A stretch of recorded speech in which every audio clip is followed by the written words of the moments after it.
Today we're in Leeds, Yorkshire's largest city. Often overlooked as a city break destination, it is known for its craft breweries, independent restaurants and cafes, and a succession of jazzy Victorian covered shopping arcades. I'm starting my day at Leeds Dock, ringed by canal boats and outdoor sculpture.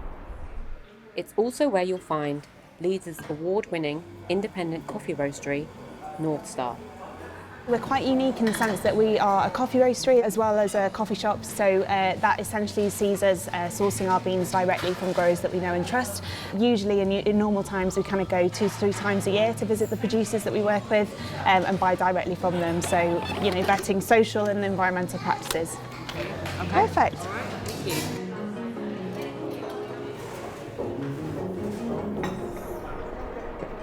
From Leeds Dock, I'm heading into the heart of the city for some shopping. The best way to travel is on the water taxi to the canal basin, which is also a good way to take stock of the city's important industrial heritage. Leeds grew wealthy during the Industrial Revolution as a heartland of British textile manufacturing, and mills and wharfs along the River Aire are evocative relics of this era.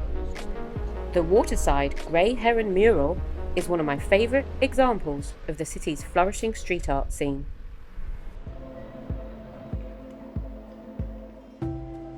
The Victoria Quarter is the darling of Leeds' heritage laneways, built for the 19th century merchants who grew rich here.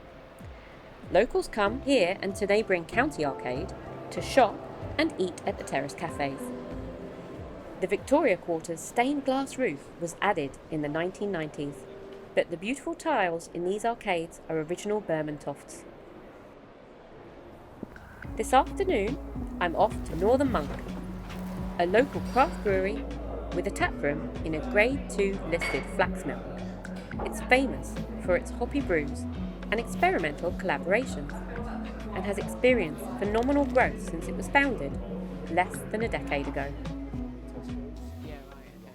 This is our original brewery, really. This is where we first moved into this about 6 years ago now. So originally the brewery started in Russ's grandma's garage and quickly moved into this building. We've been brewing here ever since. So we actually brew about 500,000 pints out of this site now, which I know it doesn't look that big, but yeah, we're probably brewing 3 or 4 times a week now. Can you tell me a bit about the kind of brand origin? I guess the name and the emblem, Russ really derived it from kind of like the historical traditions of like monastic style brewing in Yorkshire, drawing on Yorkshire's got a pretty proud like cultural history to it as well. So, obviously being a northern county, like we consider that quite, part of our character, our persona, part of our brand and how we go about things. Northern Monk's beers, including its signature Faith Hazy Pale Ale, can be tasted on a beer flight in its taproom or on one of its regular brewery tours. Bunderbust is another homegrown Yorkshire institution. It's developed a huge northern following for its craft beer pairings with vegetarian Indian street food. Indian food is such an important part of West Yorkshire culture. Can you tell me about how Bunderbust is your take on that? I think it's a natural evolution of what Gujarati food or Indian street food has become.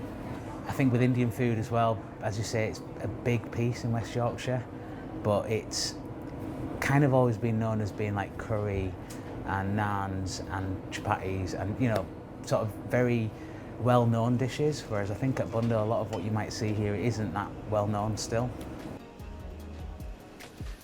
Bunderbust's salt-kissed okra fries and other spiced Gujarati street snacks are an ideal foil for the hoppy beers on tap, and a perfect way to end my day in Leeds.